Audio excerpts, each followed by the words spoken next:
Very good morning to my dear cadets.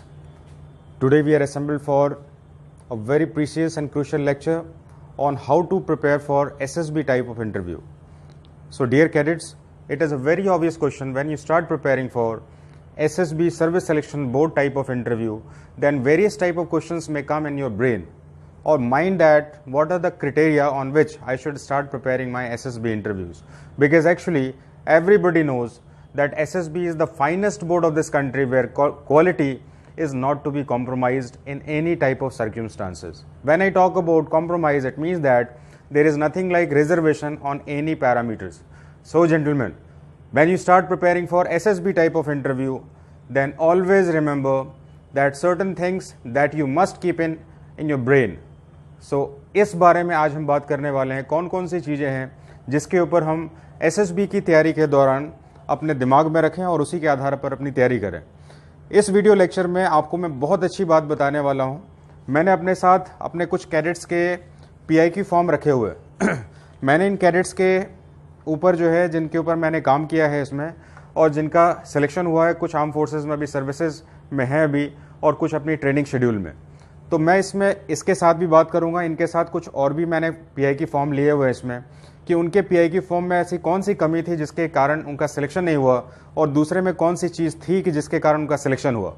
एक question आपके दिमाग में आ रहा होगा अभी कि आपको जब पहले से ही पता था इस कमी के कारण सिलेक्शन नहीं हुआ तो उसको आपने क्यों नहीं ठीक किया। ये बिल्कुल ही जेन्युइन सा क्वेश्चन है आपके पास, लेकिन हमेशा ध्यान रखिए कि इस ट्रेनिंग मेथडोलॉजी में आपकी नेचुरल कॉम्पोनेंट ही आपके सिलेक्शन की गारंटी है। आप किसी भी क्वालिटी को सीख नहीं सकते और इसी के ऊपर आज हमने पूरी तरह से वीडियो को एम्फसाइज किया है। So gentlemen, let us start to talk about what are the parameters on which we are going to talk today. So number one, how to prepare for SSB type of interview. ये हमारा एक video है जिसके ऊपर हम बात करेंगे। इसमें मैंने बात किया है इसमें how to fill up PIQ form, यानी पर्सनल इन्फॉर्मेशन क्वेश्चनएयर जो होता है आपका, जो फर्स्ट डे आपका फॉर्म फिलअप किया जाता है इसमें, उस बेसिक इन्फॉर्मेशन को आप कैसे शेयर करें, क्योंकि हमें पता होना चाहिए ये आपकी बायोग्राफी है और इसी बायोग्राफी पर आपका इंटरव्यू और आपका साइकोलॉजी पूरी तरह से डिपेंड करता है और इसी के परसेप्शन के बेस पर जो है आपके फर्दर आंसर्स को इवेल्युएट भी किया जाता है। तो PIQ is one of the important part on which one should focus more. और उसके बाद हम कुछ टेक्निक्स के बारे में बात करेंगे कि कौन सी चीज़ें जो हैं आपके पास होनी चाहिए अगर वो आपके पास है, क्योंकि हमने बात की है कि प्रिपेयर कैसे करें, तो कौन सी चीज़ें हैं आपके पास, तो आप सिलेक्शन के एक पैरामीटर हैं, क्योंकि ये क्वेश्चन हर एक के पास होगा इसमें कि क्या हम सही सीख कर पास हो सकते हैं क्या। तो जाहिर सी बात है कि कौन सी चीज़ें सीखी जा सकती हैं और कौन सी चीज़ों को सीखने में लंबा समय लगता है, इसी के ऊपर हम बात करने वाले हैं। So gentleman, let us start with the first round, how to fill up PIQ form. देखिए PIQ फॉर्म यानी पर्सनल इन्फॉर्मेशन जो क्वेश्चनएयर होता है आपका, ये आपका 14 डिफरेंट क्वेश्चन का क्वेश्चनएयर है। देख रहे हैं आप, इसमें सिंगल पेज है। इसमें तैयारी के दौरान इसको जानबूझकर जो है थोड़ा सा इसके क्वालिटीज़ जो भी आप लिख रहे हैं, जो भी आंसर्स लिख रहे हैं, वो आंसर्स जेन्युइन है कि आपने जो है सिर्फ आपकी मेमोरी में अभी आया है, आपने लिख दिया इसको। उसके लिए मैं जानबूझकर उन्हीं सिंपल क्वेश्चंस के डिफरेंट टाइप्स को फॉर्म करता हूँ। सपोज मान लेते हैं कि आपका व्हाट इज़ योर इंटरेस्ट, तो ये इंटरेस्ट के पार्ट को मैं आपके इससे पहले का आप देख रहे हैं कि ये PIQ फॉर्म जो है 3-4 पेजेस में, क्योंकि मेरा ऐसा मानना है रिपीटेशन इज़ द रिटेंशन, क्योंकि आपको एग्जाम में सिर्फ सिंगल PIQ फॉर्म दिया जाता है, 14 क्वेश्चंस का क्वेश्चनएयर है आपका। लेकिन जब मैं आपको देता हूँ इसमें तैयारी के दौरान हम क्या करते हैं इसमें कि मल्टीपल क्वेश्चंस देते हैं, बहुत सारे क्वेश्चंस देते हैं और लास्ट में आपका एग्जाम का भी PIQ फॉर्म देते हैं। तो ये पहले वाले जो क्वेश्चंस होते हैं वो क्वेश्चंस इन्हीं के सब्सिक्वेंट में होते हैं। जैसे कि आपकी हॉबीज़ क्या है, ये आपका एग्जाम के PIQ फॉर्म में है, SSB PIQ फॉर्म में है। और उससे पहले मैंने आपको जो क्वेश्चंस दिए हैं, मैंने पूछा है कि what you do in your leisure, ऐसे क्वेश्चंस को ग्राफ्ट किया है इसमें, यानी कि आप खाली समय में जो काम करते हैं वो आपकी हॉबीज़ से मैच कर रहा है कि नहीं। मेजॉरिटी ऑफ कैंडिडेट्स को मैंने चेक किया है ऐसा कि जब वो अपने PIQ फॉर्म यानी SSB वाले PIQ फॉर्म में लिखते हैं आंसर्स को, तो वो आंसर्स काफ़ी ज़्यादा कॉम्प्राइज्ड होते हैं और काफ़ी ज़्यादा डेकोरेटिव होते हैं, अच्छी अच्छी वर्ड्स लिखते हैं। और उन्हीं चीज़ों को जब दूसरे वर्ड में पूछा जाता है तो वो आंसर को या तो ब्लैंक छोड़ देते हैं या उसकी जगह पर कुछ और लिखते हैं। जैसे कि एग्जाम्पल लेते हैं, व्हाट इज़ योर हॉबी, तो लिखते हैं कि रीडिंग बुक्स। SSB फॉर्म में उन्होंने लिखा है रीडिंग बुक्स, और वहाँ पर दूसरी जगह पर मैंने यही क्वेश्चन दिया, क्योंकि मेरे पास PIQ 3-4 पेजेस का होगा इसमें। तो उनको जब भरते हैं वो, तो उनको पता नहीं होता है कि उसमें क्या करना है, इंटरेस्ट पार्ट क्या है, खाली समय दिन में क्या करते हैं आप ये। तो ऐसे ही क्वेश्चंस को लिखते समय वो कुछ और चीज़ें लिखते हैं, जैसे कि रीडिंग बुक्स की जगह लिख दिया कि प्लेइंग क्रिकेट, या लिखते हैं स्लीपिंग, या लिखते हैं कि वॉचिंग टेलीविजन। तो जब ये पहला क्वेश्चन राउंड में जब उनको मैं फेस करता हूँ, मैं उनको बताता हूँ उसमें कि what do you mean by this, तो कहते हैं कि सर मैंने इसको ऐसे ही लिखा। फिर बाद में क्यों लिखा, सर ये तो एसएसबी का था इसलिए मैंने इसकी तैयारी ऐसे सुना था मैंने। हमेशा ध्यान रखिए, ऐसी चीज़ें बहुत ही ज़्यादा डेंजरस है, आपकी प्रिपरेशन के लिए भी है और आपका एक माइंडसेट को स्प्लिट भी करती है। एक जैसी सोच को बना लीजिए, ये आपकी प्रिपरेशन का सबसे बढ़िया तरीका है। तो इसलिए ये पहला पैरामीटर बताया कि पीआई की फॉर्म को भरना कैसे है। तो इसमें आपके 14 क्वेश्चंस होंगे, 14 क्वेश्चंस के पैरामीटर होंगे, जिसमें आपके पास नए चेंजेस करने के लिए या सीखने के लिए कुछ लिमिटेड ही सेगमेंट्स हैं। बाकी सेगमेंट्स में आप कोई चेंज नहीं कर सकते, जैसे कि place, from where you come, next parental information, parents और फादर और mother information, academic qualification, you don't have any options to change it. आपके पास कोई ऐसा ऑप्शन नहीं है जिसमें आप इसको चेंज कर पाएं। क्यों नहीं है ऑप्शन है इसमें, because actually testimonials are to be produce there. आप उसके लिए मैट्रिकुलेशन, इंटरमीडिएट और जो भी आपकी फर्दर एजुकेशन है उनके आपको सर्टिफिकेट्स भी प्रोड्यूस करने हैं। तो आप नहीं ले सकते कि I score 90% marks. So there are limited options in which you can have your own dimension to write. So always remember, so what are these dimension and how the quality component can be uplifted through this PI की form. हम इसी के ऊपर बात कर रहे हैं। PI की फॉर्म की जानकारी आपको हर जगह मिल जाएगी, लेकिन हमें करना कैसे है, इसके ऊपर एक बहुत अच्छी थ्योरी है। इस थ्योरी को बहुत ध्यान से समझिएगा, क्योंकि मैंने आपको बताया कि मेरे पास कुछ ऐसे PI की फॉर्म है जो सिलेक्टेड स्टूडेंट्स के हैं, जिनके ऊपर मैंने काम किया है, और उनके भी PI की फॉर्म है जिनका सिलेक्शन नहीं हुआ है। और एक बहुत ही जेन्युइन सा क्वेश्चन है इसमें कि आपको पता था कि ये पीआई की फॉर्म में रिजेक्शन होगा, तो आपने क्यों नहीं चेंज करा दिया। इसी को मैं फर्दर स्टेज में बताने वाला हूँ। फर्दर स्टेज क्या है, पीआई की फॉर्म को कैसे भरें, इसमें इसके ऊपर हम थोड़ा सा बाद में जाते हैं। इसमें कैसे भरना है, क्वालिटी होगी तभी तो भरेंगे ना आप, तो पहले समझ जाएंगे इसमें कि क्या करना चाहिए। तो मैं सबसे पहले नेक्स्ट स्टेज में आना चाहता हूँ कि जब भी कैंडिडेट प्रिपरेशन के लिए आते हैं तो उनके पास सबसे इम्पॉर्टेंट क्या चीज़ होती है, क्या सर्च होती है उनके पास। तो उनके पास सबसे इंपॉर्टेंट सर्च होती है कि हमें कुछ सिखा दीजिए जिससे कि मैं पास हो जाऊं। रिजल्ट रेट को देखकर बहुत सारे कैंडिडेट्स बहुत सारे मोटिवेटेड होते हैं और कहते हैं कि मैं भी पास होना चाहता हूं। मैं आपको बताऊं 143 कोर्स एनडीए कोर्स में सौरभ कुमार अंबस्टा अभी तो एनडीए कोर्स में ट्रेनिंग कर रहा है। अभी हमारी टीजीसी कोर्स में all over India ranking 3rd अपराजिता, जिनका कोर्स भी पूरा हो चुका, ओटीए चेन्नई से इसमें। तो जब ऐसे कैंडिडेट्स के बारे में स्टूडेंट्स को पता चलता है तो कहते हैं कि सर मुझे भी कुछ ऐसा बता दीजिए। हमेशा ध्यान रखिए, लर्निंग मेथडोलॉजी में कुछ बातें जो होती हैं रिस्ट्रिक्टेड होती हैं कि आप ये चीज़ों को सीख पाएंगे और आप इन चीज़ों को नहीं भी सीख पा सकते। तो हमें इस बात को ध्यान रखना है, क्योंकि आज हमारा टॉपिक है how to prepare for SSB interview. हमें एक बहुत ही जर्नल सा गाइडलाइन लेना है इसमें। तो सबसे पहले मैं आपको एक बात बताऊं इसमें कि जब हम इस मेथडोलॉजी में जाते हैं, टीचिंग मेथडोलॉजी में, कि एसएसबी की तैयारी कैसे करें, तो एक बहुत ही पर्सनल सा ओपिनियन मैं आपको शेयर कर रहा हूं उसमें कि सीखने के 2 तरीके होते हैं। एक होते हैं इंटेंशनल लर्निंग और एक होता है इंसिडेंटल लर्निंग। इस बात को बहुत ध्यान से सुनिएगा। जो भी कैंडिडेट आते हैं 100% सोचते हैं कि मुझे कुछ ऐसा बताइए जिससे मैं ऐसा लिखूं और पास हो जाऊं। ये क्वेश्चन है आपके पास, बिल्कुल करेक्ट बोल रहा हूं मैं, यही क्वेश्चन चाहते हैं आप इसके लिए बहुत सारे साइट्स सर्च करते हैं, इसमें बहुत सारे वेटरन से सर्च करते हैं कि मुझे कुछ ऐसा बताइए, मेरे अंदर की कुछ कमी बताइए जिससे मैं पास हो जाऊं।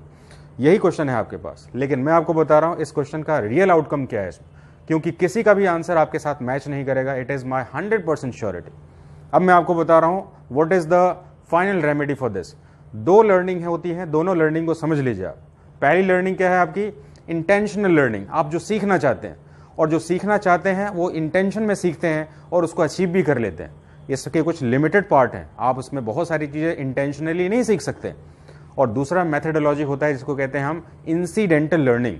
तो हमारे पास एसएसबी का जो फॉर्मेट है, आप मुझे बताइए कि एसएसबी का जो फॉर्मेट है, क्या आपको जो क्वेश्चन दिया जा रहा है वो क्वेश्चन के आंसर देने से सिलेक्शन होगा? आंसर है बिल्कुल नहीं होगा, क्योंकि वो क्वेश्चन आपसे मैच होगा, आपकी क्वालिटी कंपोनेंट रियल है कि नहीं। बिल्कुल यही आंसर है इसमें। यानी कि अगर इन नटशेल में बात करूं मैं आपसे, तो इसका मतलब हुआ SSB is a test in which your that is subconscious mind state is being test out. यानी कि आपका जो है एक्टिव स्टेट ऑफ माइंड का टेस्ट नहीं है आपका, ये सबकॉन्शियस माइंड ऑफ स्टेट को चेक करने की टेस्ट है इसमें। यानी कि आपको टेस्ट का मेथडोलॉजी में क्वेश्चंस इतने फास्ट हैं, इतने स्पीड से आते हैं, उनकी एक एवरेज स्पीड बनी हुई है इसमें, जिसमें कि आपका ब्रेन जो इंटेंशनल लर्निंग के बाद जाता है वो पूरी तरह से स्टॉप हो जाता है और आपके बेसिक हैबिट्स आ जाते हैं। जो भी आप ओरिजिनल हैं उसी को लिखना चाहते हैं। आप ही मुझे बताइए कि अगर ये इंटेंशनली आप क्वालिटी को सीखना चाहते थे और आपने सीख भी लिया तो फिर तो पास भी हो जाना चाहिए था ना। तो जाहिर सी बात है फिर वो क्यों नहीं कर पा रहे हैं, क्योंकि हमारे इंटेंशनल लर्निंग के कुछ पैरामीटर्स हैं और बाकी सब ब्रॉड जो पैरामीटर्स है वो इंसिडेंटल लर्निंग के। तो इसी पार्ट पे जो है मैं आपको थोड़ा सा एक्सप्लेनेशन दूंगा इसमें। ये सबसे इंपॉर्टेंट पार्ट है जिससे हम एसएसबी की तैयारी को कर पाए। तो जब हम बात करते हैं कि हमारी इंटेंशनल लर्निंग यानी कि हम जानबूझकर जो सीखना चाहते हैं उसको हम कैसे सीखें, तो जब जानबूझकर सीखने की बात होती है तो उसको हम कहते हैं स्किल्स। आप किसी भी स्किल को सीख सकते हैं अपने इंटेंशन के थ्रू, यानी कि पावर ऑफ एक्सप्रेशन एक इंटेंशन का थ्रू है। मुझे पास होना है, मुझे पावर ऑफ एक्सप्रेशन बढ़ाना है, ये इंटेंशन है आपका। और आप जो है रेगुलर क्लासेस करें, 1 महीने की 2 महीने की, you can improve your power of expression. तो हम देख रहे हैं इसके कुछ कौन कौन से पैरामीटर्स है, कुछ एग्जाम्पल ले लेते हैं जिसमें कि इंटेंशनली हम सीखना चाहें और हम उसको सीख सकते हैं। तो नंबर 1 मैं ले रहा हूं उसमें पावर ऑफ एक्सप्रेशन को। तो पावर ऑफ एक्सप्रेशन जिसको हम अंग्रेजी बोलना कहते हैं, इंग्लिश स्पोकन जिसको कहते हैं, अगर आप इसको इंटेंशनली सीखना चाहें तो बिल्कुल सीख सकते हैं। दूसरा टाइम मैनेजमेंट। एसएसबी के टेस्ट में साइकोलॉजी टेस्ट काफ़ी स्पीड में होता है और उस टाइम मैनेजमेंट को करने के लिए स्टूडेंट्स को थोड़ी प्रॉब्लम आती है, लेकिन रेगुलर प्रैक्टिस पर वो अपने टाइम को मैनेज कर लेते हैं। Here I am talking about emphasizing about management of time. Here I am not talking about the quality in which you are grafting in your stories or other psychological test. तो यहाँ पर time का management यानी कि 4 minute में story लिखनी है, 15 second में टीएटी लिखना है, ये बात कह रहा हूँ, लेकिन क्या लिखना है ये बात नहीं कह रहा हूँ। तो टाइम मैनेजमेंट आप टेस्ट में इंटेंशनली सीख लेते हैं रेगुलर प्रैक्टिस पर। Next knowledge and current affairs. आपका नॉलेज पार्ट यानी कि आपने स्कूल डेज में जो पढ़ा, जो आपके एकेडमिक्स पार्ट्स हैं आपके, जो आपके करंट अफेयर्स से रिलेटेड जो भी इश्यूज चल रहे हैं, आपके इवेंट्स चल रहे हैं, आप उसको आप इंटेंशनली यानी रेगुलर प्रैक्टिस पर आप सीख सकते हैं। यानी कि आपके पास एक इंटेंशन है मुझे करंट अफेयर्स पढ़ना है, तो आपने इसको सीखा है। तो ये करंट अफेयर्स का सेगमेंट भी जो है आपका इंटेंशनल लर्निंग का ही एक मेथड है आपका।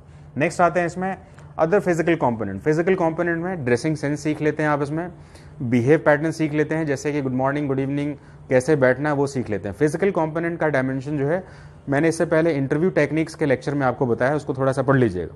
तो यानी हमारे पास इंटेंशन है, जो आप सीखना चाहते हैं उसके पैरामीटर्स में एक स्मॉल पार्ट है जिसको हम सीख सकते हैं, यानी इंटेंशनली हम सीख सकते हैं। और इनकी सीखने के बाद अगर आप इसका रिपीटेशन करें तो वो आपका हैबिट पार्ट बन जाएगा, जिसको हम ट्रेड भी कहते हैं। तो स्किल्स यानी कि intentionally if you want to get something, if you want to acquire result in any type of examination, then it is a kind of skill learning. तो ये स्किल लर्निंग की बात, और हमें ध्यान रखना है इसमें कि SSB is not a skill test, SSB is a trade test. ये आपके 15 OLQ का टेस्ट है, यानी क्वालिटीज का टेस्ट है जो आपके अंदर है, आपके अंदर की क्वालिटी है, स्किल नहीं है। तो यहाँ पर तो आपने स्किल से अपनी क्वालिटी को यहाँ पर डेवलप कर लिया है इसमें, और ये बिल्कुल अच्छी बात है, इसको करना भी चाहिए। इंस्टीट्यूशनल ट्रेनिंग आपको यहाँ पर बहुत अच्छा हेल्प करती है, यानी कि सारे सेगमेंट में बहुत अच्छा हेल्प करती है। लेकिन इसके बाद का सेगमेंट जो है, जिनके पास बहुत ही एडिक्वेट ट्रेनिंग मेथडोलॉजी है, जो बहुत अच्छे से आपकी ट्रेनिंग को समझते हैं, आपको समझ रहे हैं इसमें, वही आपको इसके बारे में बता पाएंगे इसमें। तो अब मैं बात कर रहा हूँ इंसिडेंटल लर्निंग की। इंटेंशनली तो सब कुछ सीख रहे हैं, लेकिन इंसिडेंटल हम आपको किस ट्रेनिंग मेथडोलॉजी में रखें जिसमें कि आपको वो क्वालिटी नहीं सीखकर आपको उसका बिहेव पैटर्न आपको पता चल रहा है। एक एग्जांपल लेते हैं इसमें कि आप एक इनडिसिप्लिन स्टूडेंट हैं और आप एक ऐसी क्लास में चले गए जहां पर सभी लोग शांत बैठे हुए हैं, और 3-4 बार रेगुलरली आप हर दिन आ रहे हैं, इसमें देख रहे हैं कि यार मेरे पास तो ऑप्शन ही नहीं है कि मैं कुछ शोर कर सकूं। तो आपकी ये क्वालिटी एनवायरमेंट क्वेश्चन पर ही चेंज हो रही है, यानी कि इंसिडेंटल लर्निंग। आपको किसी ने नहीं बोला कि आप इनडिसिप्लिन होइए और डिसिप्लिन होइए, लेकिन आपने इन्वायरमेंट के अकॉर्डिंग जो है अपने अंदर जो है कुछ चेंजेस लेके आ रहे हैं। तो that is a kind of incidental learning, जिसके लिए आपको इंटेंशनली बोला नहीं जा रहा, लेकिन आप उसके सराउंडिंग के साथ भी अपने आप को चेंज कर रहे हैं। तो ये तो एक छोटा सा एग्जाम्पल था जिसको मैंने इंसिडेंटल लर्निंग के साथ किया इसमें, लेकिन इसके भी कुछ ऐसे क्वालिटीज हैं जो पीआई की फॉर्म में रिफ्लेक्ट होने चाहिए। इसके बाद मैं आपको पीआई की फॉर्म में कुछ ऐसे कैडेट्स जिसको मैंने ट्रेन किया है, जिनको रिटन से ट्रेन किया है और जिनको सिर्फ इंटरव्यू के लिए भी ट्रेन किया है, जिनका सिलेक्शन हुआ है, उनके बारे में बात करूंगा, जो रिसेंट हमारे 2019 तक, 20 में तो लॉकडाउन में के बाद जो है रेगुलर क्लासेस अभी है नहीं अभी, और एनडी एग्जाम भी आपको पता है कि दोनों ही मर्ज होकर हमारा सितंबर में अभी तक के लिए शेड्यूल्ड है। तो मैं बात कर रहा हूँ बिल्कुल रिसेंट वाले अपने रिजल्ट्स की, जो कि हमारे टॉप रैंकिंग्स में से हैं। तो हम बात कर रहे हैं अभी इंटेंशनल लर्निंग के बारे में बात की, जिसमें कि हम पावर ऑफ एक्सप्रेशन को सीख सकते हैं, टाइम मैनेजमेंट, साइकोलॉजी पार्ट में कैसे टाइम मैनेज को करके सारे क्वेश्चंस को अटेम्प्ट करें।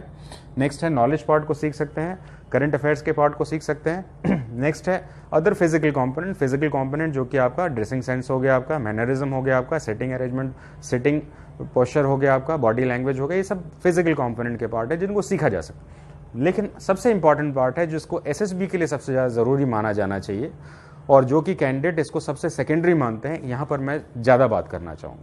हम बात कर रहे हैं इंसिडेंटल लर्निंग की, the qualities in behaviour form. जब हम बात करते हैं इंसिडेंटल लर्निंग की, तो वो कभी क्वालिटीज़ के रूप में नहीं कही जाते हैं। It is a kind of the quality in your behavioural form, it must be in behave form. You shouldn't say that I am a disciplined boy. Rather, you should say that I do my work in time. Even doing work in time is a kind of discipline that you display with your act. So it is a kind of action that you do and it is considered and accepted as the discipline. तो हमें ध्यान रखना है कि हमें अपनी incidental learning में यानी कि क्वालिटी को सीधे रिफ्लेक्ट नहीं करके कौन से बिहेव फॉर्म को लिखें जिससे हम क्वालिटीज़ को अपने अक्वायर कर पाएँ। तो इसके लिए मैं आपको एक टेक्निक बताता हूँ जो कैंडिडेट्स को हम एम्प्लाई करते हैं इसमें। तो सबसे पहले पीआई की फॉर्म के लेवल पे ही सिर्फ आज बात कर रहा हूँ मैं। तो हमें पीआई की फॉर्म के लेवल में अपने कैसे कौन सी इंसिडेंटल लर्निंग को बता देना चाहिए जिससे कि हमारी क्वालिटी जो है अपलिफ्टेड हो जाए। ये भी आपको बाद में, ये सिर्फ मैंने पीआई की फॉर्म तक ही रखा हुआ, ये कोई जादू नहीं है आपका कि हाँ ये हो गया तो हो गया आपका, यानी इसका रिपीटेशन आप समझ सकते हैं इसमें कि एक पीआई की फॉर्म को भरने के लिए मैंने इसको 3 गुना ज़्यादा यानी कि 3 फॉर्म दिए, यानी कि उसी क्वेश्चंस के कॉम्प्लीमेंट्री मैंने अलग अलग क्वेश्चंस डिज़ाइन किए और वो क्वेश्चन उससे मैच हो रहा है कि नहीं। अगर मैच नहीं हो रहा तो आप झूठ बोल रहे हैं, यानी कि repetition is the only retained quality. अगर आपका रिपीटेशन आंसर में नहीं हो रहा है तो यानी कि आप झूठ बोल रहे हैं। रिपीटेशन किस में, मान लीजिए व्हाट इज योर हॉबी, तो दूसरी जगह पर पूछा मैंने आपको what you do in your leisure, यानी क्वेश्चन वही है, आपका आंसर वही है लेकिन क्वेश्चन का स्ट्रक्चर दूसरा है आपका, तो वो क्वालिटी का आंसर एक जैसा ही होना चाहिए। तो it means that actually you do this. अगर वहां पर कुछ और आपने लिखा, मेजोरिटी ऑफ कैंडिडेट्स लिखते हैं जैसे कि पीआई की फॉर्म में लिखते हैं कि रीडिंग इज माई हॉबी और बाकी जगह लिखते हैं स्लीपिंग हॉबी है, टॉकिंग टू फ्रेंड्स है, डिस्कशन हॉबी है, यानी कि उनका रिपीटेशन रिटेन नहीं है। इन बातों को जरूर ध्यान रखें। तो हम यहाँ पर इंसिडेंटल लर्निंग की जब बात करते हैं इसमें, तो 3 पैरामीटर्स पे मैं आपको फोकस करना चाहूंगा। 3 ही पैरामीटर्स करिए, आपके मल्टीपल क्वालिटीज देखिए कौन कौन सी, 4 4 4 यानी कि 12 तो क्वालिटी ऐसी आ गई ना आपकी। 3 क्वालिटी को ध्यान रखिएगा आप इसमें, और वो आपकी इंसिडेंटल लर्निंग है। इंटेंशनली मत पढ़िएगा इसको, ये आपकी प्रैक्टिस मॉड्यूल में है और रिपीटेशन चलते रहना चाहिए। तो 3 कौन कौन सी क्वालिटीज इस पे काम करना चाहिए आपको जिससे आपकी क्वालिटी अपलिफ्ट की जा सकती है आपको, या माना जा सकता है you are a correct subject for the SSB type of examination. Number 1, personal life skills से रिलेटेड कौन कौन सी क्वालिटीज हैं जिसको हम डिस्कस करेंगे। नेक्स्ट है स्पोर्ट्समैनशिप स्किल्स पर कौन सी क्वालिटीज है जिसके ऊपर बात करेंगे। नेक्स्ट है ऑर्गेनाइजेशन स्किल्स पर, लाइफ में आपके ये 3 स्किल्स पर कुछ ना कुछ जरूर बात करिए। मैंने ये नहीं बोला आपको कि आप यही बात करिए, लेकिन ये 3 अलग अलग पर्सनल लाइफ स्किल्स पर बात करिएंगे कुछ। नेक्स्ट है स्पोर्ट्समैनशिप स्किल्स पर बात करेंगे, स्पोर्ट्समैनशिप पे, और तीसरा आपका ऑर्गेनाइजेशन स्किल्स पर। तो ये कौन कौन सी क्वालिटीज, अब ये तो बेसिक वर्ड्स हैं आपके, अब इनके साथ कौन कौन सी क्वालिटीज एसोसिएटेड है उनके ऊपर थोड़ा बात कर ले। यानी कि अगर ये 3 में से आपने एक भी बात की तो कम से कम 4 क्वालिटीज एसोसिएट है। तो मान लेते हैं सबसे पहला हम ले लेते हैं इसमें पर्सनल लाइफ स्किल्स, यानी कि अगर आप पर्सनल लाइफ स्किल्स में से कुछ ऐसे बिहेव पार्ट को लीजिए जो कि आपकी क्वालिटीज़ को पर्सनल लाइफ के साथ जुड़ा हुआ। नंबर 1 आपका एडॉप्टेबिलिटी, आप बड़े ही एडॉप्टिव हैं, कुछ ऐसी बातों को लिखिए कि आपका एडॉप्टेबिलिटी शो हो रहा है। एडॉप्टेबिलिटी को शो करने के लिए जैसे कि your father posted somewhere else and you just cope up with new friends and then you enjoy, लेकिन आप कहते हैं कि you feel very isolated, so it means that you are not adoptive. तो एडॉप्टेबिलिटी यानी कि अलग अलग परिस्थितियों में अपने आप को चेंज कर लेना। नेक्स्ट है आपका patience, you must have your patience, कुछ ऐसा चीज बताइए जिसमें पेशेंस हो। जैसे मान लेते हैं कि रीडिंग के लिए कौन सी क्वालिटी की जरूरत है, तो reading actually needs your patience, तो पेशेंस क्वालिटी की जरूरत होती है। तो पेशेंस वर्ड हर एक जगह पर जुड़ता है। नेक्स्ट है कॉपरेशन, कॉपरेशन यानी सहयोग की भावना, सेल्फ स्किल्स में आपकी सहयोग की भावना एक इंपॉर्टेंट क्वालिटी होता है कॉपरेशन की बात। और लास्ट है आपका एम्पैथी, एम्पैथी मतलब होता है केयर फॉर अदर्स, दूसरे के बारे में केयर करना। ये आपके कुछ बेसिक, ये स्किल्स बोल सकते हैं इसको, ये आपकी वैल्यूज बोल सकते हैं, इसमें क्वालिटीज कुछ भी नहीं, लेकिन आप पर्सनल स्किल्स में कुछ ऐसी बातों को जरूर शामिल करें, एडॉप्टेबिलिटी को, पेशेंस को, कोऑपरेशन को, एम्पैथी को, सभी नहीं करेंगे, अपने हिसाब से आपकी जो क्वालिटी है उसी को डिस्प्ले करेंगे। अगर इसमें सेल्फ पर्सनल लाइफ में आ गई आपकी इसमें, तो ये क्वालिटी एसोसिएटेड होना जरूरी है। मैं नेक्स्ट के ऊपर जा रहा हूँ। नेक्स्ट है आपका sports skills. If you are an aspirant of armed forces examination, then my advice that you should go for some sports activities. Sports activities आपकी कुछ क्वालिटीज़ को जनरेट करती हैं। देखिए एसएसबी की तैयारी में जनरली मेरे पास कुछ ऐसे कैंडिडेट्स आते हैं इसमें जो कहते हैं कि sir I do not play any sports but what to write in PIQ form, outdoor activities, और वो चाहते हैं कुछ उनको ऐसी चीज़ लिखा दी जाए जिससे कि उनको अच्छा रिकमेंडेशन मिल जाए। ये बहुत ही गलत बात है इसमें, क्योंकि इंटेंशनल लर्निंग के क्वेश्चंस के पार्ट में रहेंगे इसमें कि ऐसा कोई ये पूछा ही नहीं जाएगा कि आप एक you are a good sports person, share some important memories, ऐसा कोई क्वेश्चन नहीं आएगा, आपको दूसरे तरीके से क्वेश्चन आएगा इसमें। यानी कि SSB के आंसर्स जो हैं आपको एक्टिव मॉड्यूल पे देने के चांसेस नेग्लिजिबल है, आपको उसके दूसरे मॉड्यूल पे क्वेश्चंस आएंगे, यानी कि आपका सबकॉन्शियस माइंड को चेक करने का टेस्ट है। तभी तो कैंडिडेट्स की सबसे बड़ी परेशानी है, why SSB is considered the toughest one, क्योंकि इसकी ट्रेनिंग मेथडोलॉजी अलग होनी चाहिए। देखिए बहुत सारे अच्छे बहुत सारे लोग लेक्चर्स दे रहे हैं इसमें कि ये कर लीजिए, वो कर लीजिए, ये कर लीजिए, लेकिन ट्रेनिंग मेथडोलॉजी का सबसे इंपॉर्टेंट पार्ट बता रहा हूँ। इंटेंशनली तो आप पढ़ेंगे तो आप बिल्कुल ही कुछ नहीं कर पाएंगे, क्योंकि अच्छी बातों की कमी है ही नहीं, और आप सबसे अच्छे हैं ऐसा हो नहीं सकता, आप एक एवरेज कैंडिडेट होने चाहिए। इसके ऊपर भी थोड़ी सी बात करूंगा कि सबसे अच्छी स्टोरी लिखना अपने आप में एक बहुत बड़ा जोखिम होता है। मान लेते हैं, मैं एक एग्जांपल लेता हूं पर्सनल लाइफ स्किल्स का, सबसे अच्छा स्टोरी लिखना, यानी कि इस क्वालिटी को अगर हम सुपरलेटिव डिग्री में बना दें तो क्या चेंजेस होंगे। हमेशा ध्यान रखिए SSB में एवरेज स्कोरर ही पास होते हैं, किसी भी क्वालिटी का सुप्रीम क्वालिटी अचीव करना बहुत ही डेंजरस है और रिजेक्शन के लिए लायबल हो जाता है। एक एग्जाम्पल शेयर करूंगा मैं, आप खुद ही सोचेंगे कि ये सही है कि नहीं। सबसे पहले ले लेते हैं अडॉप्टेबिलिटी। देखिए adaptability is a very good quality, but if you say that you are very adaptive, if you say that you are very adaptive, तो इसका मतलब क्या हुआ, यू आर फिकल टू। अगर आप बहुत ज़्यादा अडॉप्टेबिलिटी हैं, आप में you are adoptive, it means that you are fickle state of mind. आप कहेंगे कि दोनों अलग अलग चीज़ें कैसे हो गई इसमें, अडॉप्टिव होने का मतलब फिकल कैसे हुआ। बिल्कुल सही बात है ना। मान लेते हैं आपका CDS एग्जाम नहीं निकला, NDA एग्जाम नहीं निकला, और आप अडॉप्टिव हैं, आपने रेलवे की तैयारी स्टार्ट कर दी, तो आप फिकल हुए कि नहीं हुए। तो हमेशा ध्यान रखेंगे अडॉप्टेबिलिटी इज अ क्वालिटी, लेकिन when you just put it high, very high, it means that some other associate negative parts are also including in that. Let me give you some other examples also. आप उससे भी सहमत होंगे। आप मान लेते हो, आपको मैं कहता हूँ, या आप कहते हैं इसमें कि you are very intelligent, you are 90% scorer, 99% scorer, you are very intelligent. Intelligent एक क्वालिटी है, मानते हैं ना इसमें? Yes, that is very true. Suppose you are intelligent and you are just emphasizing the word that you are intelligent. So ज़्यादा emphasize करने से कौन सी नेगेटिव आ गई, थोड़ा सुनिएगा, आप में कोऑपरेशन कम होगा। क्यों? क्योंकि इंटेलिजेंट होने का मतलब है कि यू स्टडी मोर, और ज़्यादा स्टडी करने वाला आप जो है फोकस्ड हैं। आपका एक जगह पर फोकस्ड रहना दूसरी नई क्वालिटीज़ के साथ आपको डी एसोसिएट भी करता है, आप लेस सोशल भी होंगे। आप अगर इंटेलिजेंट हैं तो आपका सोशल बिहेवियर लेस भी होगा। Exceptionals are not example, here you can count some exceptionals and exceptionals are not example, but in generally if you are very intelligent, if you're 90% scorer, you just remember your friend who was the topper of your school. आप मुझे बताइए कि वो socially कितना ज़्यादा acceptable था। Socially 2-3 ही दोस्त थे उसके पास, ज़्यादा दोस्त होंगे तो पढ़ेगा कब समय मिलेगा उसको पढ़ने के लिए। तो किसी भी क्वालिटी को सुप्रीम में मत लेके जाइए। जनरली बहुत सारे लोग जो है अपनी क्वालिटीज़ को ऐसा लिखेंगे तो बहुत अच्छा होगा, आपको बहुत अच्छा लगता होगा, अरे ये तो बहुत अच्छा क्वालिटी है, तो बहुत एक्सेप्टेड क्वालिटी है, सुप्रीम क्वालिटी है। बिल्कुल गलत है, क्योंकि you are not the best, you are not super hero. Average quality लेके जाना, इसलिए मैं बता रहा हूँ इन इंसिडेंटल लर्निंग में आपकी क्वालिटीज़ का जो बेसिक फॉर्म होगा आपका पर्सनल लाइफ स्किल से होगा, स्पोर्ट्समैनशिप स्किल से होगा, और ऑर्गेनाइजेशन प्लानिंग से होगा, और इसके बाद इसका प्रूविंग टेस्टिमोनियल मैं PI फॉर्म से आपको पढ़ के बताता हूँ कि कैसे आप खुद ही बताएंगे कि हाँ सेलेक्ट होगा कि नहीं। तो हम देखते हैं पर्सनल लाइफ से ये सेक्शंस हो गए हमारे। नेक्स्ट आते हैं स्पोर्ट्समैनशिप स्किल्स। जब भी आप स्पोर्ट्समैनशिप स्किल से रिलेटेड कुछ बातें लिखते हैं, खेलकूद से संबंधित स्पोर्ट्समैनशिप स्किल, तो कौन कौन सी क्वालिटीज़ के साथ एसोसिएट हो जाती हैं। Number 1 concentration.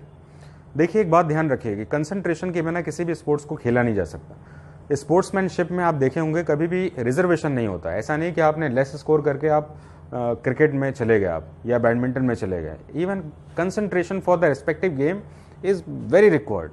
तो कंसंट्रेशन का क्वालिटी आपके साथ एसोसिएट होगा क्योंकि आप स्पोर्ट्समैनशिप में हैं। नेक्स्ट हम ले लेते हैं डीलिंग विद प्रेशर। स्पोर्ट्स में एक बहुत अच्छी बात होती है कि आपको हारने और जीतने के बीच में प्रेशर को बियर करना पड़ता है। Suppose your team is losing, suppose you are losing और your team is losing, it means that you have some pressure to win. So that pressure, how you just take it, so you are overcoming the pressure, so it is a very important quality. Then dealing with the pressure is one of the finest quality associated with sportsmanship skill. तो concentration के ऊपर हमने बात किया कि आप concentrate करते हैं यानी आप अपने स्टडी से भी बता सकते हैं, किसी स्पोर्ट्स से भी बता सकते हैं इसको। डीलिंग विद प्रेशर अपने आप आपके साथ एसोसिएट हो गया, यानी अगर आपने कोई ऐसी चीज़ लिखी है इसमें कि आप स्पोर्ट्समैनशिप हैं, तो शायद आपका इंटरव्यूइंग ऑफिसर आपसे कुछ ऐसे क्वेश्चंस पूछे जिसमें आप प्रेशर में हो कभी, और प्रेशर में आपके डिसीजन लेने की कैपेसिटी क्या है उसको भी चेक किया जा सके। तो सही और ट्रू स्पोर्ट्समैन हमेशा ही प्रेशर में अच्छे डिसीजन लेगा। नेक्स्ट हम लेते हैं टीम वर्क। जब भी स्पोर्ट्समैनशिप स्किल्स की बात होती है तो टीम के साथ उसकी एसोसिएशन और टीम के साथ काम करने की जो पॉसिबिलिटीज़ हैं वो हमेशा ही एवरेज से ज़्यादा रहती हैं इसमें।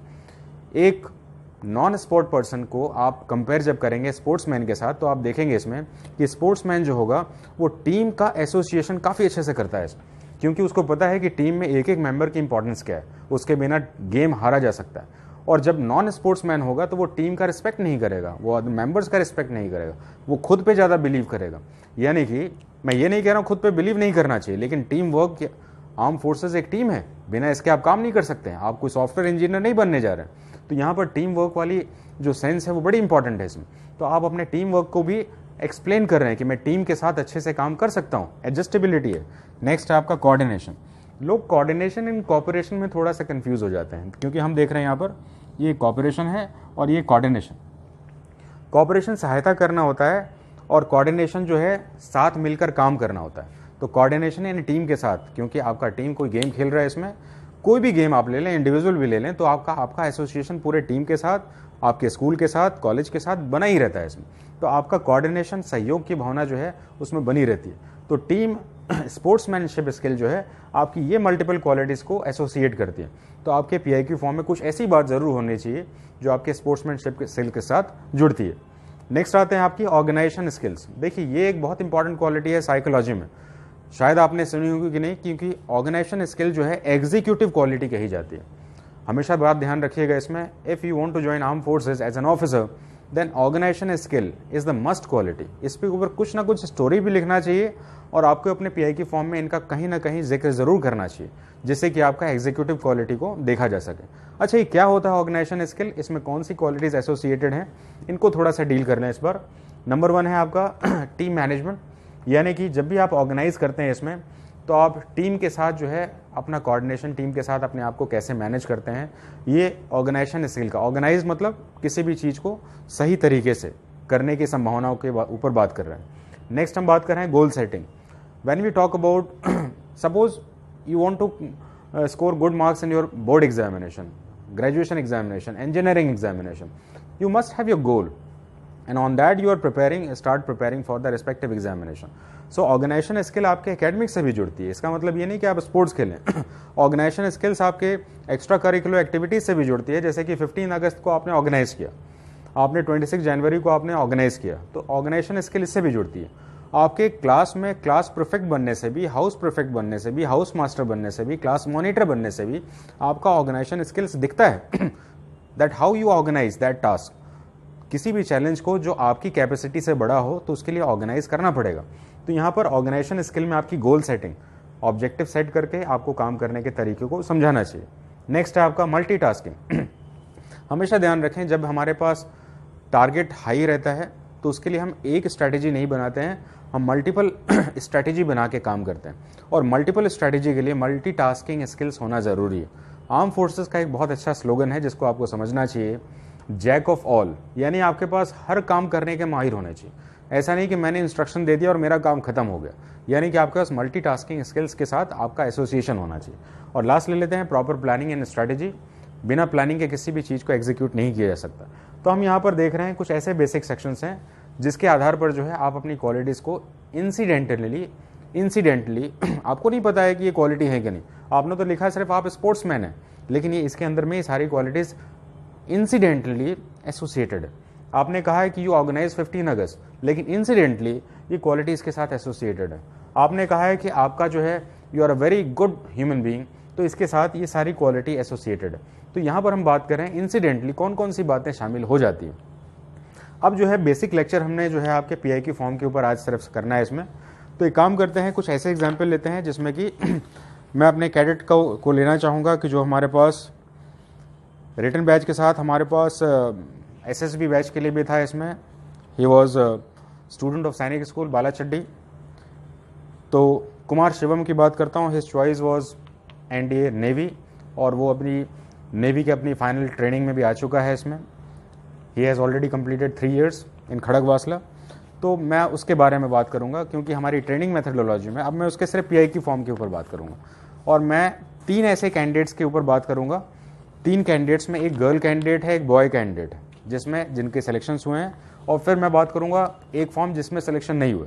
तो आप इसको अंदाज़ा लगाइएगा कि पीआई की फॉर्म में कैसी बातों को लिखें जिससे कि आपके अंदर की पोटेंशियल को मैक्सिमाइज करके अज्यूम किया जा सकता है। लेकिन ध्यान रखेंगे इसमें सिर्फ सुनना नहीं है, इस बात को ध्यान रखेंगे क्योंकि इंटेंशनल और इंसिडेंटल 2 लर्निंग है। आपने लिख भी दिया और बाद में मैच नहीं हुआ, तो once you got, you are the clear cut rejection. एक बार भी पकड़े गए कि आपने कहीं झूठ बोला हुआ है तो आप you are liar and you are not liable for recommendation. Always remember this. So this kind of process is also always accepted in SSB type of interviews.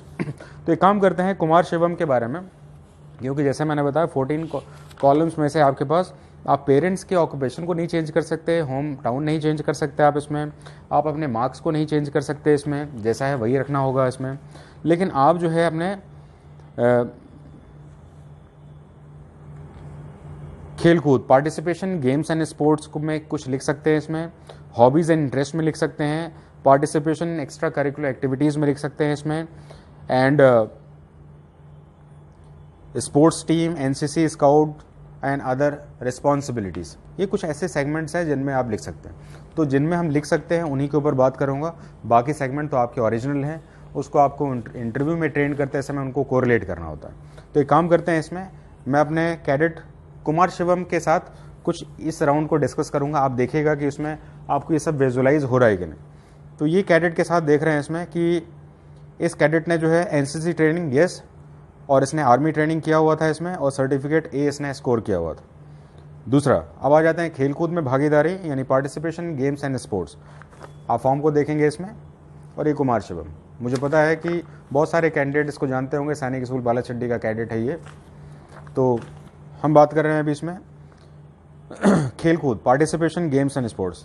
तो इसने वॉलीबॉल खेला हुआ था, और वॉलीबॉल 4 years खेला हुआ था स्कूल में, और एथलेटिक्स में भी पार्टिसिपेशन किया है 3 years के लिए, यानी हाउस लेवल पर। नेक्स्ट हम आते हैं इसमें, इसने एक्स्ट्रा करिकुलर एक्टिविटीज़ का जो क्वेश्चन है, participation in extra curricular activities, तो इसमें लिखा हुआ है इसमें डिबेट भी 4 years में पार्टिसिपेट किया इसने, represented school in all India Delhi, all India competition. Next, lecturette में इसने पार्टिसिपेट किया हुआ और 2nd पोजीशन भी लिया हुआ इसने, और ऐसे राइटिंग कॉम्पिटिशन भी इसने पार्टिसिपेट किया हुआ है, और इसका फर्स्ट प्राइज़ इसको स्कूल में भी मिला हुआ। और रिस्पॉन्सिबिलिटी इसने कुछ लिया है, तो हाउस कैप्टन में 12th में जब था तो इसने हाउस कैप्टन की रिस्पॉन्सिबिलिटी ली है। आप मुझे बताइए, ये फॉर्म पीआई की फॉर्म का है, इसमें जो भी क्वालिटीज़ हैं आप इनके साथ इनको मैच करिए यानी how to fill up PI की फॉर्म। इंटेंशनल लर्निंग में आपने जो है, इंटेंशनल लर्निंग के पार्ट कौन से थे, डिबेट में अच्छा करना, डिबेट एक इंटेंशनल लर्निंग का पार्ट है, आप चाहें तो सीख सकते हैं, पावर ऑफ एक्सप्रेशन सीख सकते हैं इसमें। लेकिन आपने देखें कि जो बिहेव फॉर्म है इसका, बिहेव फॉर्म में पर्सनल लाइफ स्किल्स में देखेंगे, अडॉप्टेबिलिटी कैसे प्रूव होती है इसमें, एथलेटिक्स में है, वॉलीबॉल में भी है, डिबेट में भी है, लेक्चरेट में भी है, ऐसे राइटिंग में भी है, यानी एकेडमिक फॉर्म के साथ इसके पास स्पोर्ट्समैनशिप स्किल्स भी है, यानी कि ये चेंज हो जाता है। और चेंज होने की संभावना कैसे मान सकते हैं आप ये, suppose you are scoring good marks in your academics, it means that either you are inclined only in academics or you are inclined in other field also। तो यहाँ पर हम देख रहे हैं कि पर्सनल लाइफ स्किल्स में से जो है कॉपरेशन भी आ रहा है इसमें, नेक्स्ट एडॉप्टिव भी है, स्पोर्ट्स में भी जा रहा है इसमें, कंसंट्रेशन की ज़रूरत है स्पोर्ट्स में, प्रेशर भी बियर करना होता है इसमें, क्योंकि स्पोर्ट्स जब आप खेलेंगे तो टीम की हारने पर आपको प्रेशर होता है इसमें, इसके साथ भी एसोसिएट है इसमें। ऑर्गेनाइजेशन स्किल में जब भी आप कोई टीम गेम खेलते हैं इसमें, तो ऑर्गेनाइजेशन से रिलेटेड आपकी बहुत सारी क्वालिटीज़ रिक्वायर होती हैं। यानी एक बहुत ही बढ़िया पीआई की फॉर्म था, और ये पीआई की फॉर्म को जो है, जब उनके पीआई की फॉर्म इनके एक्सप्रेशन से मैच नहीं करते तो इनको चेंज करने की सलाह दी जाती है। अब मैं लेके आऊँगा आपको हमारी 2019 बैच में कैंडिडेट जो थी अपराजिता, इनका पीआई की फॉर्म देखें इसमें। देखिए, गर्ल कैंडिडेट इसलिए ले रहा हूँ क्योंकि जनरली हमारे पास जो गर्ल कैंडिडेट्स आती हैं, या जो भी आप प्रिपरेशन कर रही होंगी, आप सोचते होंगे कि गर्ल कैंडिडेट हैं तो ये चीज़ मेरे लेवल पर नहीं है, या ये चीज़ मेरे लिए ज़रूरी नहीं है, इसलिए मैं बता रहा हूँ उसको। She is TGC 3rd topper and she finally completed her OTA Chennai course. तो ये मैं अपराजिता के बारे में बात कर रहा हूँ, तो ज़रा ध्यान देंगे इसमें। So she was through engineering entry, that was TGC entry. She was in government job. अब हम देखते हैं खेल कूद में भागीदारी. जैसे मैंने बताया कुछ लिमिटेड सेगमेंट है जिसमें हम तैयारी को एग्जीक्यूट करते हैं. She was only for the interview, और इसमें सिर्फ इंटरव्यू के बेसिस पर ही सिलेक्शन होता है. एनडीए में तो आपका रिटन मार्क्स और इंटरव्यू मार्क्स दोनों ज़रूरी हैं. तो एक बार स्पोर्ट्स में इनकी अचीवमेंट को देखते हैं जरा. इसमें taekwondo, table tennis, cricket, athletics, and represented Bihar. So even you just find it out that being a girl, she participated in all the physical activities in which generally it is expected that only boys are associated. तो यहाँ पर आप देखेंगे इसमें taekwondo भी है, table tennis भी है, क्रिकेट भी है, एथलेटिक्स भी है. So never feel that no girls are not associated. अगर आप में है तो आपका एक प्लस पॉइंट बनता है इसमें. इस बात को ध्यान रखें क्योंकि आपका कॉम्पिटिशन आर्म फोर्सेज में के लिए है. इसमें आपका कॉम्पिटिशन सिर्फ एकेडमिक स्किल्स के लिए नहीं है. वो बहुत ज़रूरी एक बात है इसमें. It is your attitude not your aptitude that decide your altitude. इस बात को ज़रूर ध्यान रखेंगे. नज़रिया होना चाहिए आपके पास इसमें. तो हमने स्पोर्ट्स की बात की. अब एक काम करते हैं, हॉबीज़ में आ जाते हैं. हॉबीज़ में स्केचिंग है, प्लेइंग, टाइकोंडोइज्म. यानी कि आपके पास जब हॉबीज़ होनी चाहिए तो एक बहुत अच्छा डायरेक्शन रहता है सभी कैडेट्स को मेरा ये कि आप कुछ ऐसा काम करें जो आपका इंडोर हो और कुछ ऐसा काम करें जो आउटडोर हो. यानी कि दोनों ही 2-3 हॉबीज़ रखें आप इसमें, जिसमें कि इंडोर और आउटडोर दोनों का ही एक बैलेंस फॉर्म होना चाहिए. ये नहीं कि आपने सारे हॉबीज़ इंडोर में रखें या सारे हॉबीज़ आउटडोर में रखें, क्योंकि ऐसी पॉसिबिलिटीज़ लाइफ में हमेशा आती रहती है कि आप आउटडोर नहीं जा सकते हैं या इंडोर में आपके पास पॉसिबिलिटीज़ नहीं है. तो दोनों ही हॉबीज़ आपके लिए ज़रूरी होनी चाहिए. तो ये एक बहुत बैलेंस था इसका ये. नेक्स्ट हम देखते हैं एक्टिविटीज़, अदर एक्टिविटीज़ या extra curricular activities. So Hindi extempore 3rd prize, vocational training NTPC Bihar. Next Carlo marketing 1st prize and 2nd prize. So it is extracurricular activities. And extracurricular position, cricket organizing committee in PHCL, captain cricket match, and represented taekwondo team all over India level. So आप देख रहे हैं इसमें कि ये सारी achievement जो है इनके इस स्टेटस को पूरी तरह से फुलफिल कर रही है. यानी आपके PIQ फॉर्म में जो भी एक लिमिटेड कैटेगरी है जिसमें कि हम अपनी तैयारी को कर सकते हैं, इंटेंशनल भी और इंसिडेंटल भी. तो इस तैयारी के अप्रोच के साथ अगर आप जाएं तो आप देखेंगे इसमें कि आपके पास बहुत सारे ऑप्शंस हैं जिसमें क्वेश्चंस बन सकते हैं. अब आप लास्टली मैं एक ऐसे कैंडिडेट को लेता हूं जिनको तैयार करने के दौरान मैंने देखा कि इसमें बहुत सारी चीज़ें नहीं हैं.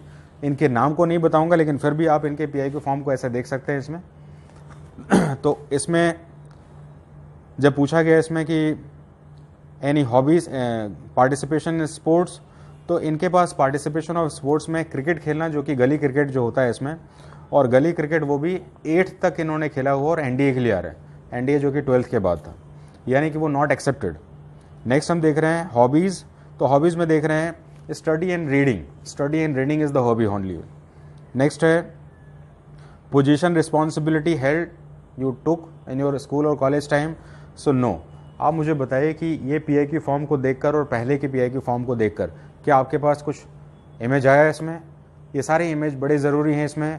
ये फर्स्ट लेक्चर होता है जिसमें कि आपकी तैयारी की शुरुआत कैसे की जाए, यानी कि आप अपने PIQ फॉर्म से एक ऐसा इंप्रेशन देते हैं इसमें कि आप एक बहुत ही एलिजिबल कैंडिडेट हैं फॉर द रिस्पेक्टिव टेस्ट, क्योंकि ये टेस्ट जो है आपकी क्वालिटी को टेस्ट करता है. और ये क्वालिटी जो है इंटेंशनल भी क्वालिटी है जिसको आप सीख रहे हैं. जब आप इंटेंशनल की बात करते हैं तो ये स्किल्स हैं, क्योंकि स्किल्स को हम इंटेंशनली डेवलप करते हैं.